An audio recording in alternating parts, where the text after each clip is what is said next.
उत्तराखंड में एक ऐसा प्रयोग किया जा रहा है जो काफी सहायक सिद्ध होगा, जिससे पहले ही पता चल जाएगा कि किस ओर से बाढ़ आ रही है, किस झील में पानी का स्तर कितना है।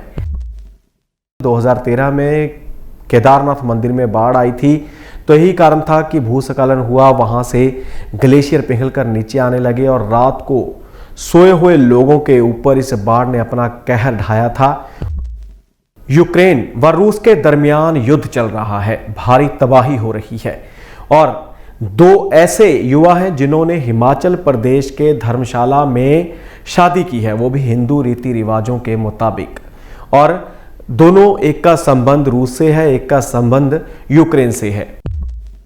पंजाबी गायक व गीत लिखने वाले जानी इस देश को छोड़ चुके हैं। उन्होंने चिट्ठी भी लिखी थी एक पंजाब के मुख्यमंत्री भगवंत सिंह मान व पंजाब के डीजीपी गौरव यादव को। उनको चिट्ठी में लिखा था कि वह काफ़ी चिंतित हैं, वो ना तो खुलकर सामने आ रहे हैं, ना ही वो कहीं पर शूट कर पा रहे हैं। तो इसी के चलते उन्होंने अपने परिवार को पहले ही विदेश भेज दिया था और अब वह खुद भी विदेश जा रहे हैं।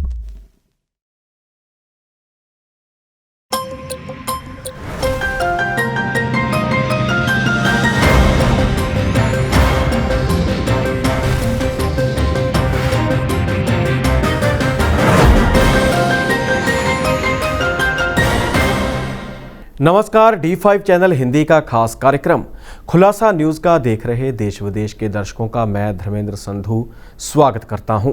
इस कार्यक्रम में विभिन्न खबरों व मुद्दों के ऊपर चर्चा करते हैं। बीते दिन ही 7 युवा पानी में नहाने के लिए उतरे थे, यानी कि गोबिंद सागर झील में वो नहाने के लिए एक युवक उतरा, उसको बचाने के लिए 6 युवक और पानी में उतर गए। तो इसी के चलते 7 युवक अपनी जान गंवा चुके थे। इसी के चलते उनका अंतिम संस्कार किया गया है। इस दौरान हर आंख नम थी और जो व्यापारी मंडल है उन्होंने अपनी दुकानें बंद कर इन 7 युवाओं को श्रद्धांजलि दी। और ऐसी ही एक घटना जिससे हम सबक नहीं लेते हैं, जिस प्रकार से गोबिंद सागर झील में इतना बड़ा हादसा हुआ तो सबक नहीं लिया गया, ऐसी ही एक घटना हरियाणा के पानीपत में हुई है। पानीपत का एक गांव है गड़सरनई। इसमें 3 दोस्त नहाने के लिए निकले थे, खेलने के लिए निकले थे, लेकिन वह भी एक तालाब में डूबने से अपनी जान गंवा चुके हैं। आपको बता दें कि 3 दोस्त थे, 2 एक ही स्कूल में पढ़ते थे, एक इनका और मित्र था और इनकी जो उम्र है 14 से 16 साल के बीच ही है। और ये अपने घर पर अपना बैग छोड़कर खेलने के लिए निकले, खेलते खेलते तालाब में नहाने लग गए, जिसके चलते एक युवक डूबने लगा तो 2 ने उसे बचाने की कोशिश की, जिसके चलते तीनों की मौत हो गई। आपको बता दें कि जब शोर मचा तो कुछ लोगों ने इन्हें बचाने की कोशिश की, तालाब से बाहर निकाला। 11 फीट गहरा ये तालाब था और इस तालाब से जब इनको निकाला गया तो लोगों के मुताबिक इनकी सांसें चल रही थी, लेकिन जब तक इन्हें अस्पताल ले जाया गया तब तक ये दम तोड़ चुके थे। अस्पताल ने इसकी पुष्टि की, डॉक्टरों ने की, जो है तीनों बच्चे मर चुके हैं।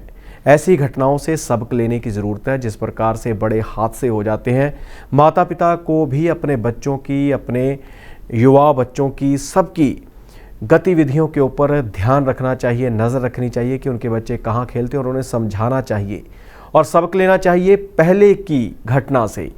इस प्रकार से उनको समझाएं कि पहले इस प्रकार 7 युवा अपनी जान गंवा चुके हैं, तो अगर आप ऐसा करेंगे तो आपके साथ भी ऐसा हादसा हो सकता है। तो इसलिए इन घटनाओं पर लगाम लगाने की ज़रूरत है, घर से ही शुरुआत की जा सकती है। पहाड़ी क्षेत्रों में लगातार बादल फटते हैं, भूस्खलन होता है, ग्लेशियर पिघल जाते हैं और जिससे बाढ़ आती है और भारी नुकसान हो जाता है। तो इसी के चलते अब उत्तराखंड में एक ऐसा प्रयोग किया जा रहा है जो काफ़ी सहायक सिद्ध होगा, जिससे पहले ही पता चल जाएगा कि किस ओर से बाढ़ आ रही है, किस झील में पानी का स्तर कितना है। आपको बता दें कि भूमि विज्ञान संस्थान की ओर से उत्तराखंड की झीलों के आसपास ऐसे डिवाइस फिट किए जा रहे हैं जिन्हें सेंसर रिकॉर्डर कहा गया है। ये लगाने के बाद जितनी भी झीलें हैं वो सुरक्षित हो जाएंगी। आसपास के लोगों को पहले ही पता चल जाएगा कि इस झील में बाढ़ आने वाली है या फिर पीछे से कोई प्राकृतिक आपदा उनके घरों तक पहुंचने वाली है, जिससे पहले ही लोग अपनी जान बचा सकेंगे। आपको बता दें कि 329 झीलें हैं उत्तराखंड में, यानी कि हिमालय की जो पहाड़ियाँ हैं उनमें 329 के करीब झीलें हैं और 70% तक काम पूरा हो चुका है। यानी कि जो डिवाइस वहाँ पर लगाया जाना है, सेंसर रिकॉर्डर, वो 70% तक इंस्टॉल कर दिए जा चुके हैं और उनका काम भी शुरू होने वाला है। और आपको बता दें कि पूरे हिमालय में 15,000 ग्लेशियर हैं और 9,000 झीलें हैं। और ऐसा ही जो हादसा हुआ था 2013 में, केदारनाथ मंदिर में बाढ़ आई थी, तो यही कारण था कि भूस्खलन हुआ, वहाँ से ग्लेशियर पिघलकर नीचे आने लगे और रात को सोए हुए लोगों के ऊपर इस बाढ़ ने अपना कहर ढाया था और कई लोगों की जान चली गई थी, इमारतों को नुकसान पहुँचा था और इसके अलावा कई वाहन जो पानी में बह गए थे। तो इसी के चलते अगर उत्तराखंड सरकार की यह योजना प्रतिफलित होती है तो और भी जो पहाड़ी क्षेत्र हैं जैसे हिमाचल है या फिर और भी क्षेत्र पड़ते हैं उन पर भी ऐसे ही डिवाइस फिट किए जा सकते हैं जो लोगों को पहले ही सूचना दे देंगे कि कोई ना कोई प्राकृतिक आपदा आने वाली है। सरकार ने सिंगल यूज़ प्लास्टिक के ऊपर रोक लगा दिया, यानी प्रतिबंध लगा दिया है। अगर कोई भी इनका इस्तेमाल करता है तो उसके लिए जुर्माने का प्रावधान भी रखा गया है। और इसी के चलते हिमाचल प्रदेश उन अग्रिम राज्यों में आता है जो पहले ही यहाँ पर सिंगल यूज़ प्लास्टिक बैन कर चुके हैं। खासकर लिफाफे, पॉलीथीन के बैग वहाँ पर देखने को नहीं मिलते, क्योंकि जिसके हाथ में वो पॉलीथीन का बैग मिलता है उसका चालान मौके पर ही कर दिया जाता है। और अब हिमाचल सरकार 1 जनवरी 2023 से 60 GSM के जो पॉलीथीन बैग हैं उनके ऊपर भी पाबंदी लगाने जा रही है। पूर्ण तौर से प्रतिबंध लग जाएगा और उन्होंने कहा है कि जिनके पास ये स्टॉक पड़ा है उसको जल्दी से जल्दी निकाल दें, नहीं तो 1 जनवरी के बाद आपको भारी भरकम जुर्माना भरना पड़ सकता है। जिसके चलते व्यक्तिगत तौर पर अगर आप कैरी बैग प्लास्टिक का बिना बुना हुआ, जिस प्रकार कपड़े के या जूट के बैग आते हैं उनके अलावा अगर बड़ा बैग आप लेकर निकलते हैं प्लास्टिक का, पॉलीथीन का, तो आपको 1,000 रुपये जुर्माना किया जा सकता है। और इसके अलावा संस्थागत रूप में अगर आपका कोई समागम है या फिर कोई फंक्शन में आपको लिफाफों की ज़रूरत है तो वहाँ पर आपको 5 से 25,000 रुपये तक जुर्माना भरना पड़ सकता है। और सूची एक तैयार की गई है, 19 वस्तुओं की सूची है जिनको सिंगल यूज प्लास्टिक में रखा गया है और इनके ऊपर पूरी तरह से प्रतिबंध लगा दिया गया है। जिसमें प्लास्टिक के कैरी बैग होते हैं, प्लेट, कप, गिलास या कटलरी आइटम्स होती हैं, प्लास्टिक स्टिक्स वाले ईयरबड, इसके अलावा प्लास्टिक की जो स्टिक होती है गुब्बारों के ऊपर लगाई जाती है वो भी बैन है। इसके अलावा जो कुल्फ़ी या आइसक्रीम में भी प्लास्टिक की स्टिक होती है उसके ऊपर भी बैन लगा दिया गया है। और जितने भी चम्मच वगैरह होते हैं उसके ऊपर भी बैन लगाया गया जो प्लास्टिक के बने होते हैं। और प्लास्टिक का जो सजावटी सामान होता है जिनमें पॉलीथीन के लिफाफों का, पॉलीथीन का इस्तेमाल किया जाता है उसके ऊपर भी बैन जारी रहेगा।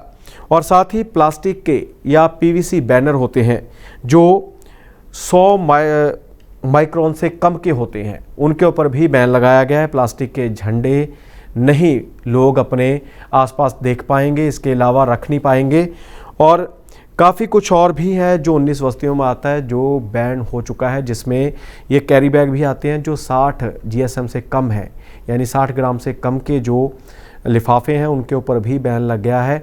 और अब जो 60 के ऊपर के उनके ऊपर भी बैन लगने की तैयारी है। 1 जनवरी 2023 से ये लिफाफे भी आपको मार्केट में दिखाई नहीं देंगे। लेकिन बड़ा सवाल कि जिस प्रकार से दूध लेने जाते हैं, दूध की बड़ी कंपनियां पैकेट बनाती है प्लास्टिक के, नमकीन की कंपनियां नमकीन बेचती है प्लास्टिक के लिफाफों में, बिस्किट प्लास्टिक में आते हैं, लेज कुरकुरे प्लास्टिक में आते हैं, प्लास्टिक की बोतल पानी की आती है, प्लास्टिक की बोतल ही कोल्ड ड्रिंक की आती है। हालांकि कुछ ऐसी खबरें भी सामने आती हैं कि जैसे फ्रूटी वगैरह पीते थे तो उसके साथ एक प्लास्टिक की स्टिक आया करती थी, एक पाइप आती थी जिससे हम फ्रूटी पी सकते थे, लेकिन अब वो कई पैक्स के ऊपर वो स्टिक नहीं दिखाई दे रही। तो बड़े सवाल हैं कि अगर जो बड़े मुनाफाखोर हैं, बड़ी कंपनियां, उनके प्लास्टिक पर बैन नहीं तो दूसरों पर क्यों? इनके ऊपर भी बैन लगना चाहिए। अक्सर देखा जाता है कि दूध वाले आपको दूध का पैकेट तो हाथ में थमा देते हैं, लेकिन कैरी बैग कहेंगे जी प्लास्टिक के ऊपर बैन लग चुका है। तो इस ओर भी सरकार को ध्यान देने की ज़रूरत है कि इन कंपनियों को भी कहें कि कोई ना कोई ऐसा विकल्प निकाला जाए जो कागज़ से बने लिफाफों से ही अपनी चीज़ें बेचें।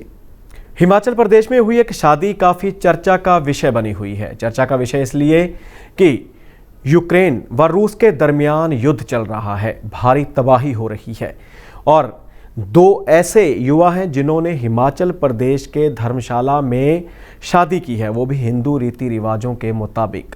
और दोनों, एक का संबंध रूस से है, एक का संबंध यूक्रेन से है। इन दोनों ने हिमाचल प्रदेश में शादी करने के साथ ही यह संदेश भी दिया है कि युद्ध किसी भी मसले का हल नहीं होता, आपस में सहचार से, भाईचारे से, शांति से रहना चाहिए, यही आज की मांग भी है। तो उन्होंने काफ़ी अच्छा संदेश दिया है। बता दें आपको कि रूस का ये युवा है, कपल है, इन्होंने शादी की है। तो रूस के सिर्गी नोविका और यूक्रेन की एलोना ब्रामोका ने हिंदू धर्म के मुताबिक, रीति रिवाजों के मुताबिक शादी की है। कन्यादान भी हुआ, बारात भी आई, इसके अलावा 7 फेरे भी हुए और हिमाचल प्रदेश की प्रसिद्ध कांगड़ा धाम भी लोगों को खिलाई गई, यानी कि सबको निमंत्रण दिया गया। और आपको बता दें कि लंबे समय से ये दोनों हिमाचल में ही रह रहे हैं।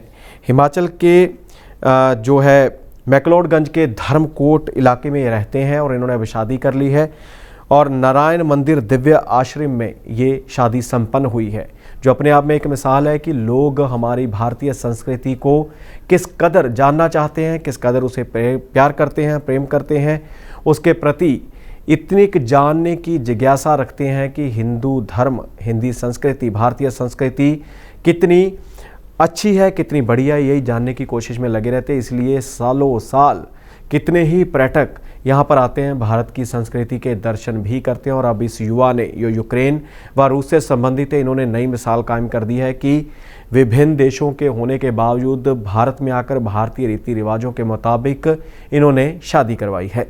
बर्मिंघम में लगातार भारतीय खिलाड़ी अपना प्रदर्शन करते हुए नजर आ रहे हैं। इसी के चलते भारतीय खिलाड़ियों ने एक बार फिर से देश के लिए मेडल जीते हैं।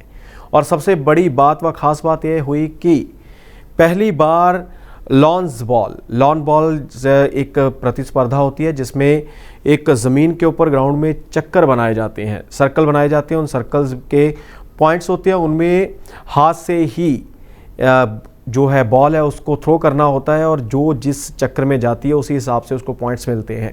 और पहली बार महिलाओं ने हिस्सा लिया और 4 महिलाओं ने पूरा कमाल कर दिया, गोल्ड मेडल हासिल किया है। पहली बार ही उन्होंने डेब्यू किया था और इसी के चलते ही गोल्ड मेडल देश के नाम कर दिया है। आपको बता दें कि अफ्रीका को फाइनल में 17-0 से बड़ी मात दी है भारतीय महिलाओं ने इस प्रतिस्पर्धा में और देश का नाम रोशन किया है। इसके अलावा भारोत्तोलक भी काफ़ी फॉर्म में नजर आ रहे हैं और भारोत्तोलन प्रतिस्पर्धा में लगातार मेडल आ रहे हैं। मीराबाई चानू की ओर से जो थी शुरुआत की गई थी मेडल लाने की, उसके बाद लगातार गोल्ड, सिल्वर और ब्राउन्ज मेडल जीतते हुए भारतीय खिलाड़ी दिखाई दे रहे हैं। इसी के चलते 96 किलोग्राम कैटेगरी में विकास ठाकुर ने सिल्वर मेडल हासिल किया है, जो बड़ी उपलब्धि है उसकी। और आपको बता दें कि विकास का संबंध हिमाचल प्रदेश से है। हिमाचल प्रदेश के हमीरपुर के पटनौन का ये वेट लिफ्टर है, लेकिन इसका परिवार काफ़ी समय से लुधियाना में रहता है और लुधियाना में भी खुशी का माहौल है क्योंकि लुधियाना से संबंधित हो चुके हैं अभी। और हिमाचल में भी उनके घर पर, जो उनका पुराना घर है, वहाँ पर भी लोग काफ़ी खुशी मनाते हुए नज़र आ रहे हैं। और इससे पहले भी 2-3 बार लगातार अपना प्रदर्शन अच्छा कर चुके हैं विकास ने इस बार हैट्रिक लगाई है इस कॉमनवेल्थ गेम्स में। इससे पहले वह जो थे 2014 के ग्लासगो कॉमनवेल्थ गेम्स में सिल्वर मेडल हासिल कर चुके हैं। 2018 के गोल्ड कोस्ट में हुए कॉमनवेल्थ गेम्स में ब्रॉन्ज मेडल हासिल कर चुके हैं और एक बार फिर से सिल्वर मेडल हासिल किया है, जो देश के लिए भी जो काफ़ी सराहनीय है। पंजाब के मुख्यमंत्री भगवंत सिंह मान ने भी इसके ऊपर ट्वीट करते हुए बधाई दी है। और कल ही पंजाब के नाभा के गांव की रहने वाली हरजिंदर कौर ने भी ब्रॉन्ज मेडल हासिल किया था वेट लिफ्टिंग में। उसके लिए भी मुख्यमंत्री पंजाब ने 40 लाख रुपए का पुरस्कार ऐलान किया था। अब देखना होगा कि विकास ठाकुर को कितने इनामी राशि के पैसे मिलते हैं और क्या और सहूलतें मिलती हैं। पंजाब में सिद्धू मूसेवाला का कत्ल हुआ था। सिद्धू मूसेवाला के कत्ल के बाद दहशत का माहौल है। खासकर नामी गायकों व गीतकारों के मन में काफ़ी दहशत है। इसी के चलते पंजाबी गायक व गीत लिखने वाले जानी इस देश को छोड़ चुके हैं। उन्होंने चिट्ठी भी लिखी थी एक पंजाब के मुख्यमंत्री भगवंत सिंह मान व पंजाब के डीजीपी गौरव यादव को। उनको चिट्ठी में लिखा था कि वह काफ़ी चिंतित हैं। वो ना तो खुलकर सामने आ रहे हैं, ना ही वो कहीं पर शूट कर पा रहे हैं। तो इसी के चलते उन्होंने अपने परिवार को पहले ही विदेश भेज दिया था और अब वह खुद भी विदेश जा रहे हैं, क्योंकि जिस प्रकार से सिद्धू मूसेवाला का दिन दिहाड़े कत्ल किया गया था, तो वो नहीं चाहते कि उनके साथ भी ऐसा हो, क्योंकि उनको भी काफ़ी धमकियां आ चुकी हैं। यहाँ तक कि उनके सहयोगी को भी गैंगस्टर धमकियां दे चुके हैं। जो उनका मैनेजर है उसको भी धमकियां दे चुके हैं। तो अब तक कोई भी कार्रवाई नहीं की गई। उन्होंने मोहाली के एसएसपी साहब से भी बातचीत की थी, उनको भी इतला दी थी, लेकिन कोई भी तसल्ली बख्श जवाब नहीं मिला, जिसके चलते उन्होंने फैसला किया है कि गायक जानी हैं, जो गीतकार जानी, वो देश छोड़ रहे हैं और देश में रहने की बजाय वो विदेश में जाकर अपने परिवार के साथ ही सेटल हो रहे हैं। और ये बड़ी खबर है इसलिए क्योंकि सिद्धू मूसेवाला का 29 मई को कत्ल किया गया था। गैंगस्टरों को दबोचने का सिलसिला भी लगातार जारी है, गैंगस्टरों से पूछताछ जारी है और इसी के चलते 2 गैंगस्टरों का एनकाउंटर भी कर दिया गया था। लेकिन फिर भी जो नामी लोग होते हैं उनके मनों में काफ़ी तरह के संशय होते हैं, जो सरकार दूर नहीं कर पा रही और उनकी सुरक्षा को लेकर भी सवाल खड़े हो रहे हैं। इसी के चलते जानी ने फैसला लिया है कि वह देश में नहीं रहेंगे, विदेश में जाकर सेटल होंगे। खुलासा न्यूज़ का में फिलहाल इतना ही। मुझे यानी धर्मेंद्र संधू को दे इजाज़त। धन्यवाद।